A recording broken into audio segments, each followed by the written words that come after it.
errado lá, tá? Ó, o barulho dele tá encostando, porque não tem. Ela chega a puxar esse barulho e não vai mal.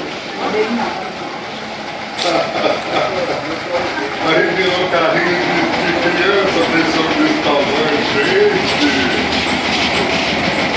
Gente do céu, vou ter que lembrar meus tempos, é isso? Olha, esse aqui eu quero pra mim, eu quero pra mim. Ai, que legal. Gente, que Mas então vamos a cara dele agora. Agora você imagina que quando eu tive um carro desse, na verdade eu tive dois, imagina que eu não sabia que ia ter um filho desse tamanho. E aí realmente não estava nem para ter guardado o carro para ele. Muito bom, mano. Acho que é só você que pode. Não é? Eu não sei se Vamos dar o ainda... microfone para que não está valendo aqui. Não sei se ainda estou dentro da MTA.